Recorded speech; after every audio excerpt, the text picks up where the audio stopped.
இல்ல இப்ப பாருங்க, நான் கூட என்ன நினைச்சிட்டு வந்தேன், டிடிவி தினகரன் தான் இப்படி பேசியிருக்காரு. ம். நான் எங்களுக்கான சீட்ட வந்து நாங்க பாஜகட்ட வாங்குவோம்.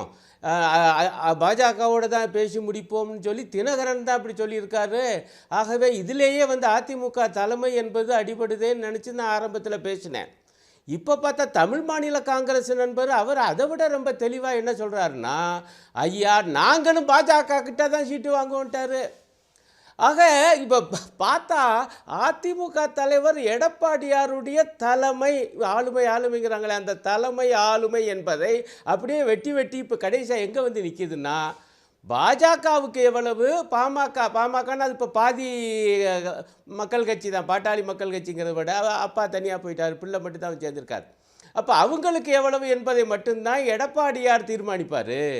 அநேகமாக மிச்சவங்க எல்லாரும் பாஜக போய் ஆஃபீஸில் போய் உட்காந்து அவங்ககிட்ட இருந்து வாங்குவாங்க என்பது போல தமிழ் மாநில காங்கிரஸின் சார்பாக பேசுகிற இந்த நண்பர் இங்கே வந்து சொல்கிறாரு.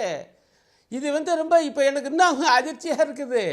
அப்போ அந்த பாஜகவுடைய அந்த திட்டத்தை பாருங்கள், அதிமுக தலைமையினுடைய ஆளுமையை வெட்டுவது, சரிப்பது என்று இப்போவே ஆரம்பிச்சிட்டாங்க. தயவுசெய்து அதிமுக நண்பர்கள் கொஞ்சம் யோசிக்கணும். இது எங்கே கொண்டு இப்படியா இருந்துச்சு? கடந்த காலத்தில் அவங்க பெருமையாக பேசுவாங்களே, அம்மையார் ஜெயலலிதா காலத்தில் இப்படியா இருந்துச்சு.